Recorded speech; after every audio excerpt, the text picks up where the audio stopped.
Olá pessoal, tudo certo? Então, estou gravando esse vídeo para discutir um pouco sobre a questão da independência do Brasil, né, que é lembrado, é comemorado sempre no dia de hoje, dia 7 de setembro, né? Nós estamos aí vivendo a Semana da Independência, Semana da Pátria. Então o objetivo desse vídeo é discutir um pouco o processo da independência, né? A gente ter uma noção do que ocorreu no Brasil para levar à independência, né? E também eu quero trabalhar algumas desmistificações. O que seria isso? Pegar alguns símbolos imaginários, né, que foram criados sobre a independência do Brasil e desmistificar, tá? Levantar algumas polêmicas, falar um pouquinho do fato da proclamação em si, né? Então, e também falar algumas coisas dos nossos símbolos nacionais, principalmente a nossa bandeira. A história de uma maneira um pouquinho mais real do que a gente normalmente está acostumado a lidar, acostumado a ver, né? Então, assim, eu vou usar uma colinha, porque são vários fatos, várias datas, e fica meio, às vezes, um pouquinho complicado a gente decorar todos esses fatos e essas datas, né? E às vezes a gente se perde um pouquinho, então vou ter essa colinha para não ter esse problema de esquecer alguma coisa, para ficar uma coisinha bem completinha, bem bacana, tá?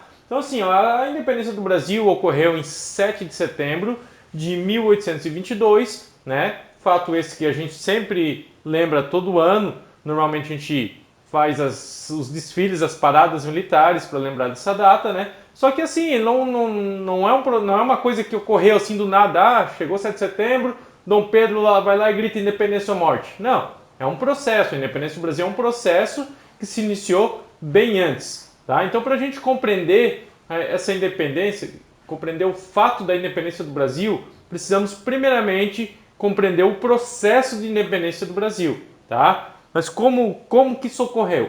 Tá? Então, assim, ó, o Brasil, como vocês devem saber, era colônia de Portugal, né? Desde 1500, o Brasil,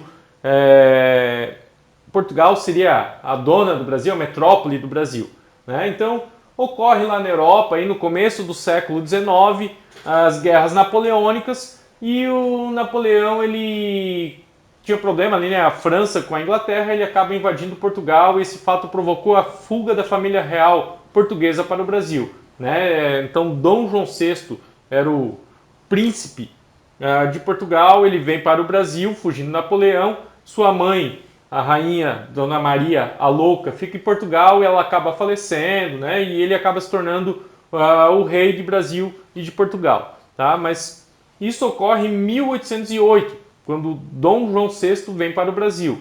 Então o Brasil passa a se tornar reino, né? Passa a se tornar um estado juntamente com Portugal, tá? Então o Brasil é a primeira monarquia das Américas, é o primeiro país assim a ter um rei, um império, só que esse império era Brasil e Portugal. E esse fato que une Brasil e Portugal vai ocorrer em 1815. Então Dom João VI chega no Brasil, fugido de Napoleão, né? E em 1815, ele ainda estando aqui no Brasil, ele vai unir Portugal e Brasil. E o Brasil, a partir desse momento, deixa de ser colônia. Então, a partir de 1815, o Brasil não é mais colônia de Portugal, tá? Então, a gente vê que é um processo que tem vários degraus que vão culminar lá no 7 de setembro. Tá? Esses dois fatos são os primeiros. Então, no ano de 1820, depois já que Napoleão perde a guerra e Portugal é libertado do seu domínio, ocorre lá em Portugal a Revolução Liberal, tá? Que é o que? As pessoas mais ricas de Portugal exigindo o retorno do rei para lá. Afinal, Dom João VI é rei de Portugal. E o que ele está fazendo no Brasil? O que ele está fazendo no Rio de Janeiro? A sede do Império é lá. Então, Dom João VI ele é exigida a sua presença lá em Portugal, né? Porque Portugal estava passando por uma série de problemas econômicos, sociais, devido a essa invasão do Napoleão, né? Que saiu de lá. Então, esses problemas só seriam resolvidos com a presença do rei em solo português. Então, essa revolução liberal lá em Portugal reivindicava o retorno de Dom João VI para seu país, né? Então, eles exigiam esses membros com mais poderes aquisitivos da corte, exigiam o retorno de Dom João VI para Portugal. Tá? Além disso, esses membros mais ricos, esses liberais, eles exigiam, além do retorno de João VI, que o Brasil voltasse a ser colônia. Então eles não aceitavam esse negócio de Brasil e Portugal ser uma coisa só. Né? Eles exigiam, queriam que o Dom João VI voltasse, mas que o Brasil voltasse à condição de colônia, voltasse a ser dominada por Portugal. Mas como assim? O Brasil perdeu esse status de colônia em 1815 e em 1820 os caras queriam que nós voltássemos a abaixar a cabecinha para Portugal e eles que mandam aqui e fica por isso mesmo, né? Só que no Brasil estava se formando uma elite também, os grandes fazendeiros, as pessoas de dinheiro, e eles gostaram desse negócio de ficar independente. Eles jamais iam aceitar que o Brasil voltasse a ser colônia, tá? Então começamos a ter um impasse, tá? Aí Dom João VI era um cara assim, ele era bem esperto politicamente, né? Então aqui no Brasil veio com ele já, veio o Dom Pedro I, veio com ele, mas cresceu no Brasil. Então Dom João VI, que na verdade ainda não era Dom Pedro I, era o Pedrinho, né? Ele ainda era só o Pedrinho, o filho do rei, ainda não era bem um príncipe. O Dom João VI ele faz um acordo e ele chega e diz, não, eu volto para Portugal, mas o meu filho Pedro fica aqui, fica administrando o Brasil, eu fico administrando lá Portugal e o meu filho fica administrando aqui. Fica um negócio em família, tudo certo, né? A gente não tem perigo de vir alguém de fora e dominar aqui o Brasil, eu perdesse, né? Não queria perder esse território e tal, porque o Brasil tinha muitos recursos, muitas coisas que interessavam a Portugal. Então Dom João VI volta para Portugal e deixa seu filho Pedro, que não era Dom ainda, né? Administrando, governando o Brasil, tá, cuidando aqui enquanto ele estava para lá. Só que em 1821 vai ocorrer um outro episódio histórico no Brasil, né? Essas mesmas elites portuguesas, tal, que estão lá, né, que querem que o Brasil volte a ser colônia, começam a exigir o retorno também de Dom Pedro I para lá. Então queriam que a família imperial toda voltasse e que o Brasil voltasse, né, se tornasse colônia. Eles não ficam satisfeitos com esse negócio do Dom João VI voltar e deixar o Dom Pedro aqui, né, e o Brasil e Portugal sendo uma coisa só. Então o Pedro, né, ainda não era Dom Pedro, vamos falar Dom Pedro para ficar mais fácil de compreender. Ele tem o famoso dia do fico, que é quando ele vai lá uma espécie de palácio, né, aquele casarão que tem lá no Rio de Janeiro, hoje na Praça 15, onde se administrava o Brasil. Ele vai na sacada e fala, né, se é para o bem geral e felicidade da nação, uma coisa assim, diga ao povo que fico, né? Então ele confirma que ele fica no Brasil, que ele não vai voltar para Portugal, que essa política de Brasil e Portugal juntos vai continuar, né? Tem todo esse simbolismo, né? Mas o que isso tem a ver com a independência? Então, quando todo esse processo, né, vai fazendo com que o Brasil vai ganhando essa autonomia administrativa, ou seja, dá para perceber que o Brasil consegue se administrar sem Portugal, né? São vários fatos que vão ocorrendo que vão cada vez deixando isso mais claro. Quando Dom Pedro I disse que ele jamais vai voltar para Portugal e ele é brasileiro e ele vai ficar aqui administrando nosso país. Tranquilo, né? Sem nenhum problema. Então, Dom Pedro I, além do dia do fico, ele impõe uma regra que se chama cumpra-se, né? Então, o que seria isso? Que tudo que vinha de Portugal, todas as leis, regras, teriam que ser cumpridas pelo Dom Pedro I. Só que ele não vai gostar muito disso. Então ele vai começar a pegar essas leis, ele vai analisar essas leis, vai ver se essas leis realmente são viáveis e ele só vai cumprir se ele autorizar. Então aquelas leis que vinham de Portugal, aquelas regras que Portugal ainda mandava no Brasil, Dom Pedro II não vai mais acatar, ele vai começar a ver realmente o que interessa e o que não interessa. Isso quer dizer o quê? Que ele já está administrando o Brasil com a sua identidade, com a sua cara, ele não quer mais que o Brasil tenha influências diretas da administração portuguesa. Isso já vai começar ali mais ou menos em 1822, que é o ano da independência, mais o começo do ano. Tá? Então o que acontece?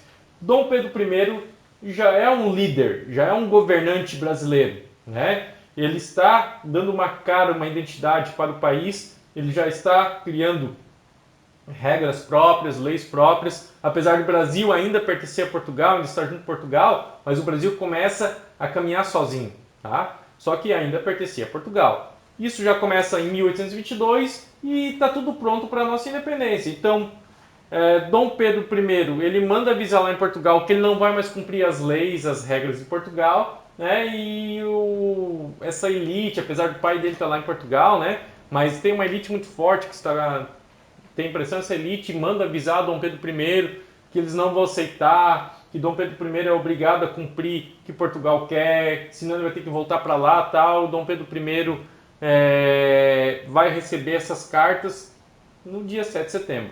Tá? Então agora eu vou focar mais no dia 7 de setembro de 1822, o dia da independência. Tá? Então assim, para começar, a sede do Brasil, a capital do Brasil era no Rio de Janeiro.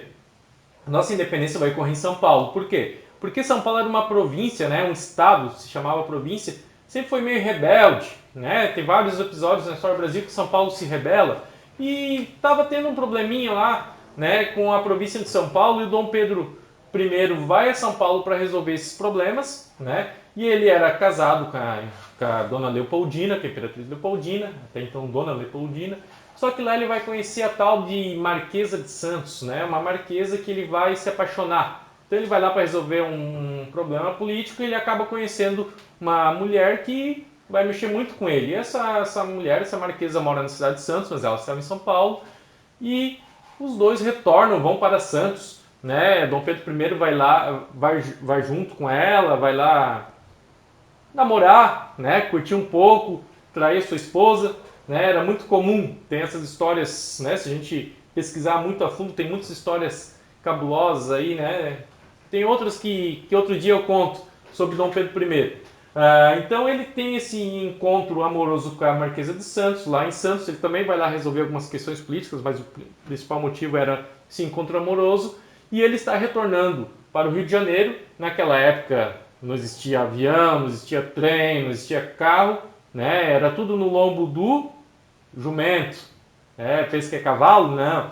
Então ele estava retornando Santos. Para entender um pouquinho a geografia, a cidade de São Paulo fica no alto da serra, Santos fica no litoral, fica embaixo, tem uma subida, uma trilha no meio do mato, né, em que Dom Pedro I estava retornando para São Paulo para depois retornar ao Rio de Janeiro de burro, de jumento, de mula, né?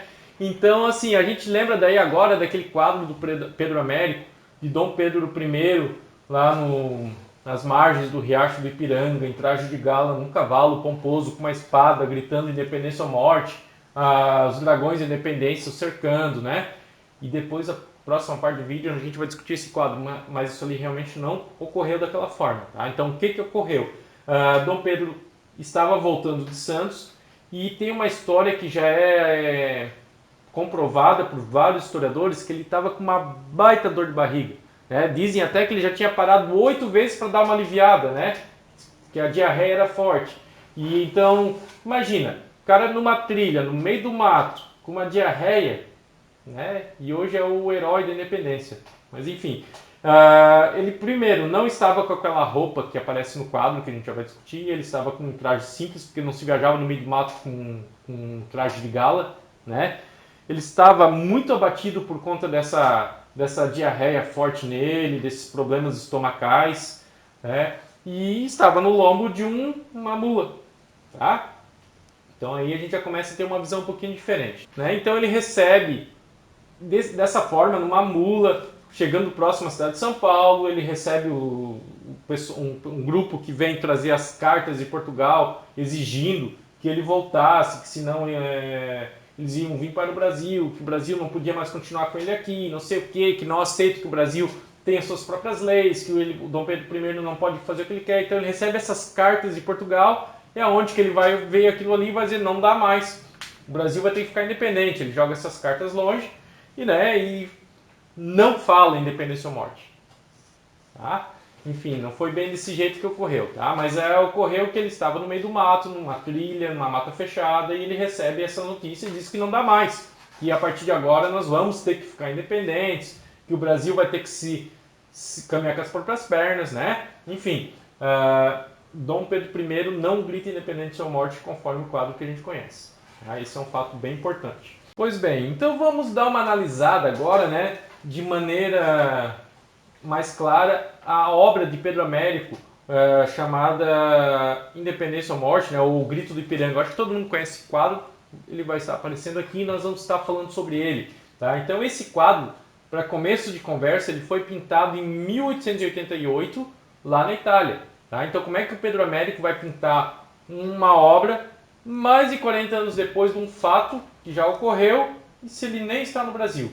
Né? Então a gente já tem que levantar alguns questionamentos sobre isso. E essa obra ela é encomendada por Dom Pedro II, filho de Dom Pedro I, com o objetivo de exaltar a figura de seu pai. Obviamente que ele queria tornar o Dom Pedro I um herói, até porque nessa época estava sendo construído o Museu da Independência lá em São Paulo e ele queria esse quadro, é um quadro gigante de mais de 7 metros de comprimento, queria para exaltar o pai dele como um herói da independência. Então esse quadro ele é feito com vários elementos, tá, que não estão historicamente corretos. Ah, mas o quadro é uma farsa? Não, não é uma farsa. Ele pode ser uma fake news histórica. Tá? Como assim? Ele foi todo pensado, todo recriado com o objetivo de exaltar aquele momento. Né? Só que por diversas pesquisas históricas de diversos historiadores, não foi um historiador só, né? Se chegou realmente ao que estava ocorrendo naquele momento da independência do Brasil. Tá? Então, a gente já teve, ficou claro o porquê desse quadro, porquê que foi pintado, qual o objetivo. Né? Então, realmente, essa imagem não relata com exatidão o que ocorreu no dia 7 de setembro. Né? A cena foi reproduzida, foi recriada, foi criada com a imaginação do autor, do Pedro Américo. Ele imaginou que tinha sido daquela forma e ele foi lá e pintou, né? Para exaltar Dom Pedro I. Até o próprio Pedro Américo, o autor da obra, ele deixou numa carta escrita que seria impossível fazer uma relação real, concreta, entre o dia da independência e a obra, né? Ele não tinha como fazer, então foi uma obra que ele deixa claro que isso ali é fruto da imaginação dele, né, de acordo com o que o Dom Pedro II havia solicitado para ele. Né? Até porque foram mais de 40 anos entre o fato da independência e a pintura do quadro, né, e ficaria complicado. Né? Então ele se baseou em alguns relatos do que ocorreram.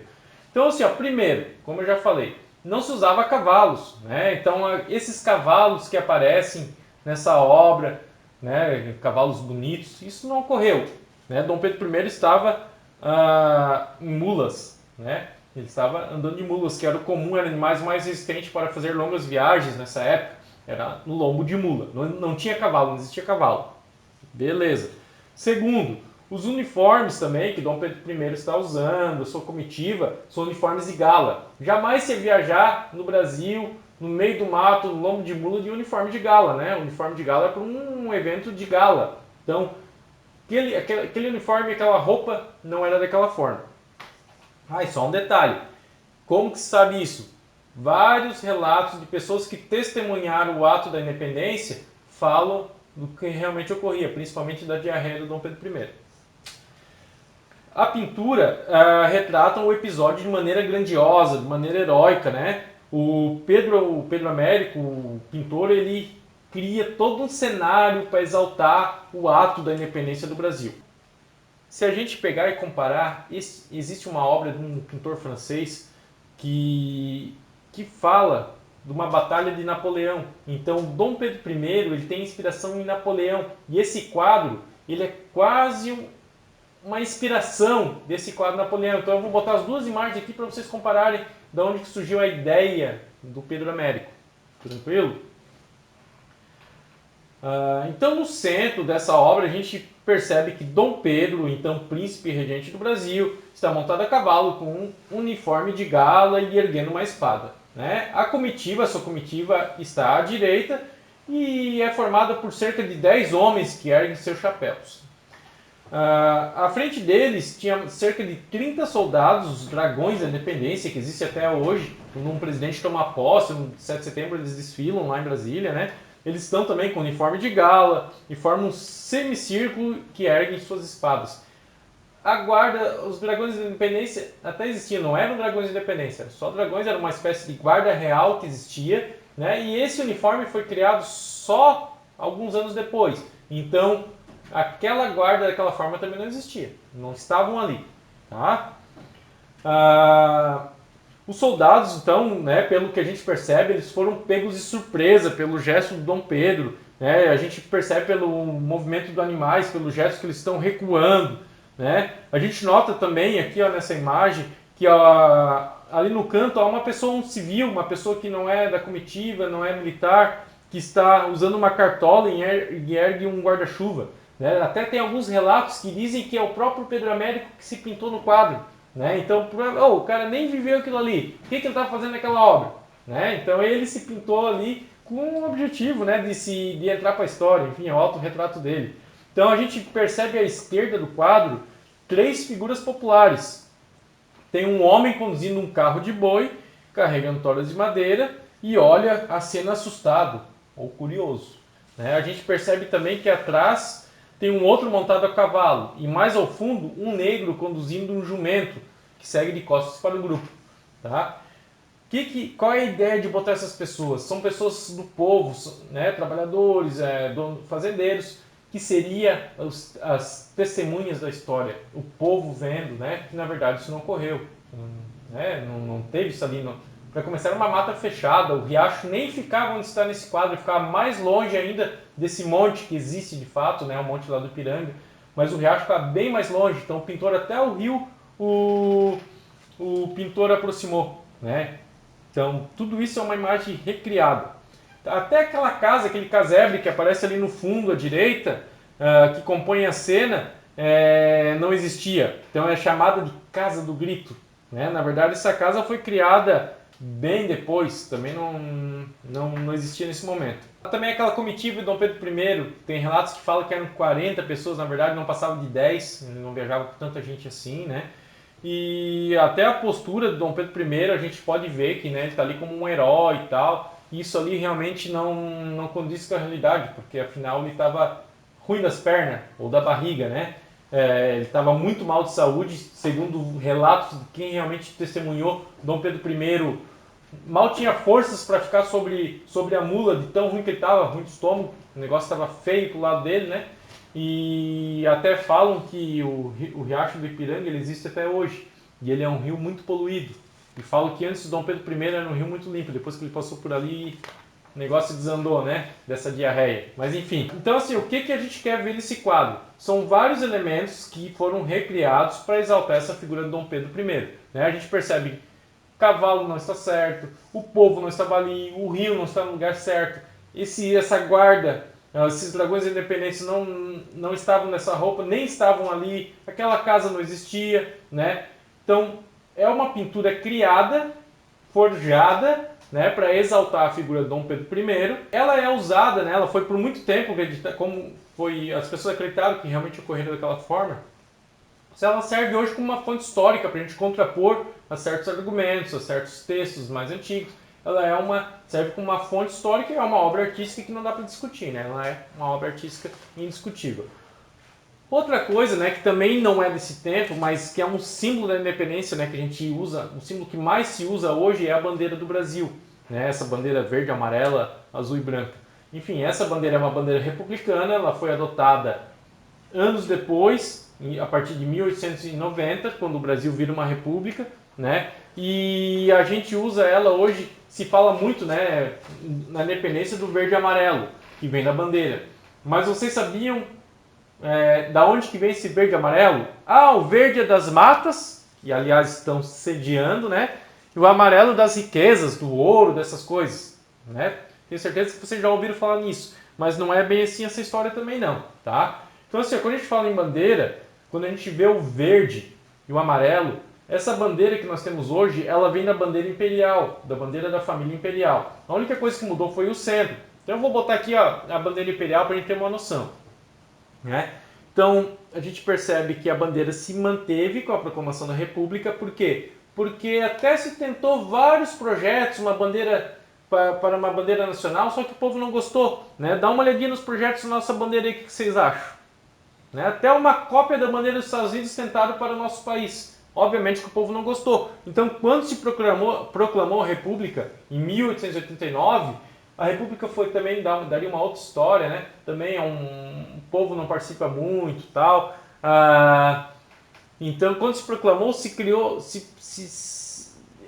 os idealizadores da República optaram por manter a bandeira do Império, mudando somente o centro, né? E o verde da bandeira, ele vem da família do Dom Pedro I, que é a família dos Braganças, né? A cor dos Braganças, tá? Então esse verde é a cor dos Braganças, não tinha nada a ver com a mata.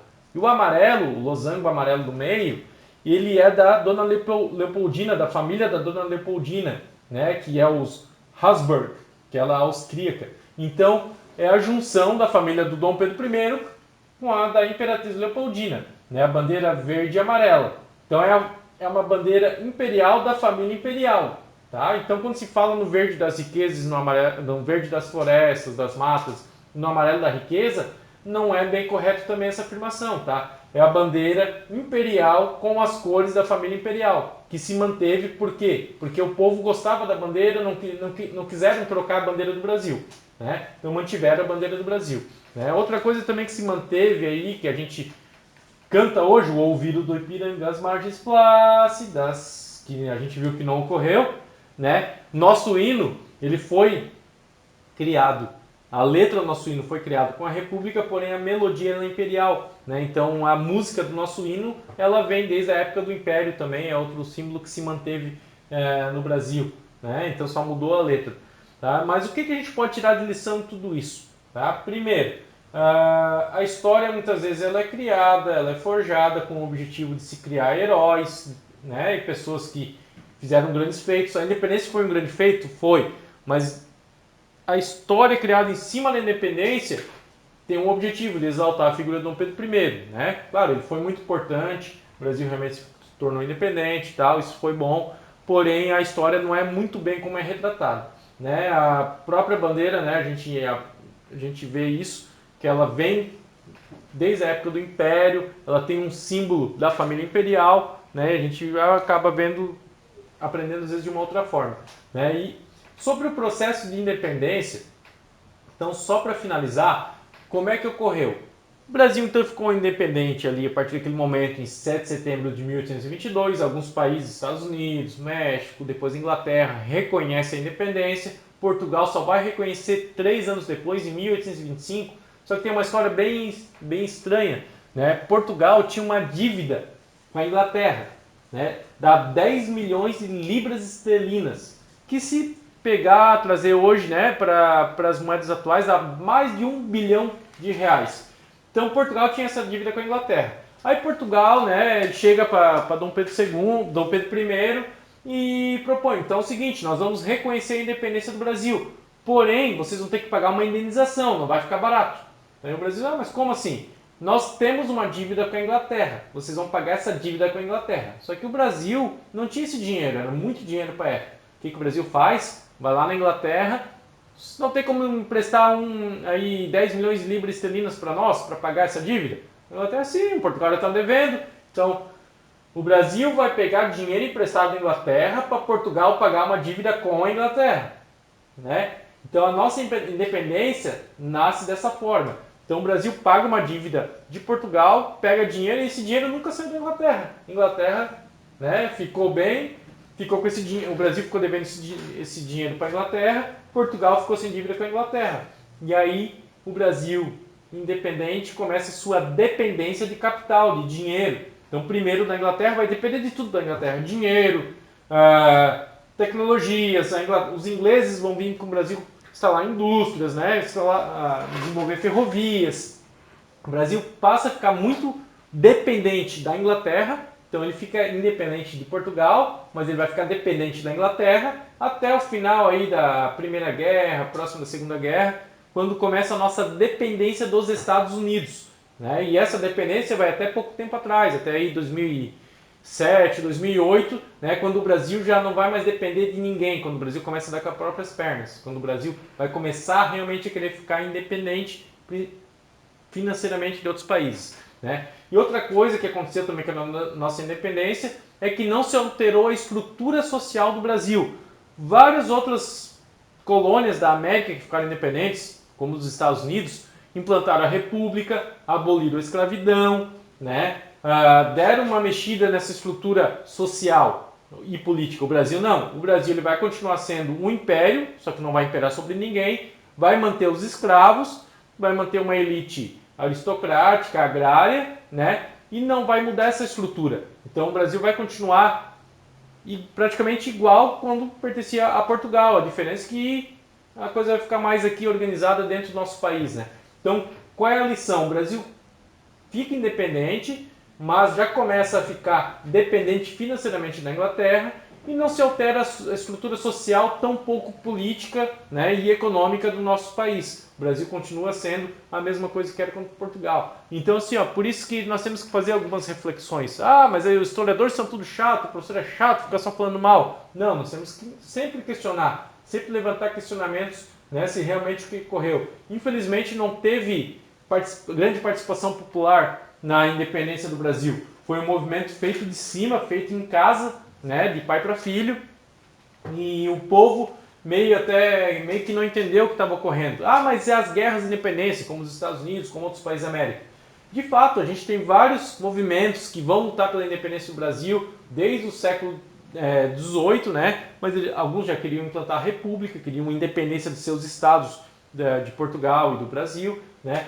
E vai ocorrer algumas guerras após a independência, né? Principalmente no Nordeste, a guerra de Cisplatina, aqui, onde é que é o Uruguai, algumas guerras que alguns estados vão tentar ficar independentes ou não vão aceitar bem a independência do Brasil. Vai ocorrer alguns movimentos, são movimentos locais, o Brasil forma um exército, consegue vencer todas essas batalhas e isso dura uns 3 anos mais ou menos e o Brasil, né, continua, o Brasil vira Brasil, começa a virar Brasil, tá? Então, espero que vocês tenham entendido, espero que tenham aprendido alguma coisa, tá? Tudo que eu falei aqui eu não inventei, está tudo feito com pesquisas sérias de historiadores, de sociólogos, filósofos, antropólogos, tá? Não estou baseando em achismo, tá? Isso são pesquisas sérias, inclusive a dor de barriga de Dom Pedro, tá? Isso existe vários relatos, tá? Então, é uma fake news histórica, né? Essa história aí do verde e amarelo, essa história do quadro do Pedro Américo, né? Tem como outras que a gente ainda vai discutir, mas o papel da história é esse, é sempre questionar, sempre buscar entender, sempre contrapor ideias para tentar chegar o mais próximo possível do que ocorreu. Então essa é a minha versão, a minha visão, né? A qual eu sou baseado em vários outros autores sobre a independência do Brasil. Então, assim, ó, vamos refletir. O Brasil está independente? Como é que está a saúde do Brasil, a educação, a tecnologia, a ciência? Nós somos independentes, nós só vamos ser independentes de fato quando nós valorizarmos e nós tivermos saúde, educação, moradia, distribuição de renda igual e justa para todos. A partir desse momento, e não ficar dependendo de outros países para nada. A partir do momento que nós começarmos a nos desenvolver autonomamente, sem depender de outros países, nós seremos realmente independentes. Será que já somos? Fica a reflexão para vocês. É isso aí, galera. Até a próxima.